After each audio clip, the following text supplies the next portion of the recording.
आज त भदौ 1 गते भइसकेछ अनि हामी चाहिँ यो साउन महिनाभरि माछा मासु खाएनौँ नि त। अब भदौ लागेपछि माछा मासु खान्छौँ। तर आज पनि भदौ लाग्दाखेरि पनि 1 गते पनि सोमबार परेको छ। सोमबार चाहिँ हामी सोमबार र बिहिबार चाहिँ कहिले पनि माछा मासु खाँदैनौँ। फेरि अब बुधबार खाने दिन आउँथ्यो।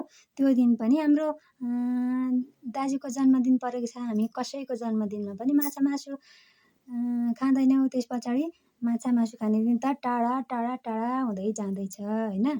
हामी चाहिँ 1 महिना मासु खाएनौँ अनि सोमबार बिहिबार पनि मासु खाँदैनौँ।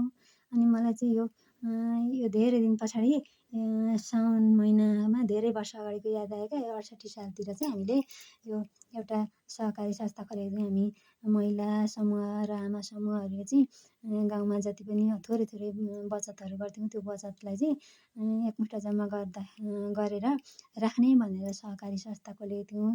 सहकारी संस्था खोल्दाखेरि संस्थापकहरू हामी नै थियौँ। अहिले त्यो सहकारी संस्था अझै पनि राखेको छ। त्यहाँ अस्ति भर्खरै गएर बुझ्दाखेरि 1,50,00,000 भन्दा पनि माथि चाहिँ लगानी भइराखेको रहेछ। 2 जना अहिले कर्मचारी पनि हुनुहुन्छ त्यसमा। हामीले त्यो बेला संस्था खोल्दाखेरि 68 सालतिर थियो होला। त्यो बेला मुख्य पदको चाहिँ हामी सुरुमा ट्रेनिङमा गएका थियौँ। अध्यक्ष लगायत अध्यक्ष उपाध्यक्ष कोषाध्यक्ष सचिव लगायतका 4-5 जना चाहिँ ट्रेनिङमा गएका थियौँ। ट्रेनिङमा जाँदाखेरि चाहिँ साउन महिना परेको थियो अनि हामी माछा मासु त्यो बेला म सोमबारे व्रत लिन्थेँ।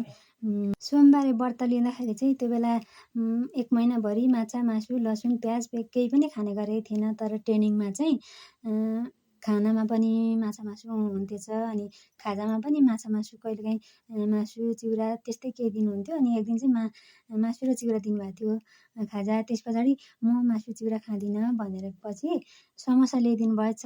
समोसा ल्याएपछि त्यहाँ पनि समोसामा लसुन प्याज हालेको होला। म यो पनि खाँदिनँ भनेपछि चाहिँ त्यहाँ ट्रेनिङमा सरले भन्नुभएको थियो मासु चिउरा पनि नखाने समोसा पनि नखाने भनेपछि तपाईँ त एकदमै समस्याको मान्छे हुनुहुँदो रहेछ। तपाईँको नामै समस्या भयो हो भनेर भनिदिनु भएको थियो। त्यो बेलाको याद आयो क्या मलाई चाहिँ। हामी मान्नु त किराँत धर्म मान्छौँ तैपनि अब हिन्दू धर्म मान्नेहरूले व्रतहरू लिन्छन् नि त। अनि छेत्रीनी बाहुनी दिदीबहिनीहरू पनि हुनुहुन्थ्यो। उहाँहरूले व्रत लिनुहुन्थेछ सोमबार। तर माछा मासु चाहिँ अरू बेला माछा मासु खानुहुन्थेछ।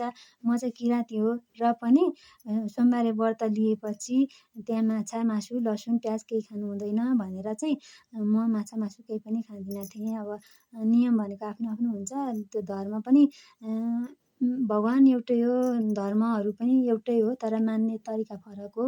हामीले सबै धर्मलाई सम्मान गर्नुपर्छ। अब अहिले हर्क साङपाङलाई कसैले पास्टर भनेर कराउँछन्, कसैले मन्दिरमा छिर्नु दिँदैनन्। त्यस्तै हो अब धर्मलाई सम्मान हामी किराँतीहरू प्राय जसो जुनसुकै धर्मतिर पनि जान्छौँ। क्रिस्चियन पनि छौँ होला, कति किराँत धर्म मान्छौँ, कोही हिन्दू पनि मान्छौँ। अब मुस्लिमहरू जसलाई पनि हामी समान व्यवहार गर्छौँ क्या। हामी भनेको जुनसुकै धर्मलाई पनि समान व्यवहार गर्छौँ। हामी बुद्ध जन्मेको देशमा जन्मेको हामी बुद्ध धर्मलाई पनि मान्छौँ, उत्तिकै मान्छौँ। हामी सबै धर्मलाई समान व्यवहार गर्नुपर्छ र मान्नुपर्छ। हामी नेपाली हौँ भन्ने मात्रै बुझ्नुपर्छ। हामीले कुनै धर्म यो धर्म ठुलो त्यो धर्म सानो भनेर भन्नु हुँदैन। हामी नेपाली हौँ, जे भयो नेपालमा बसेर जुन धर्म मान्छौँ हामी सबै नेपाली हौँ। हामी किराँतीहरू शिवका सन्तान हौँ। हिन्दूले पनि शिवलाई मान्छन् र हामी किराँतीले पनि मान्छौँ शिवलाई।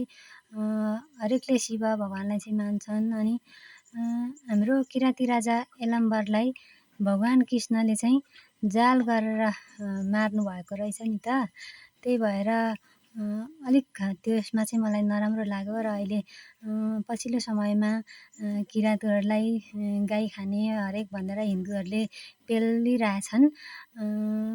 त्यसमा अलिक धर्म जुत्दाखेरि धेरै नै नराम्रो भइराखेको छ। तर हामी जो भए पनि नेपाली हौँ भनेर चाहिँ बुझ्नुपर्छ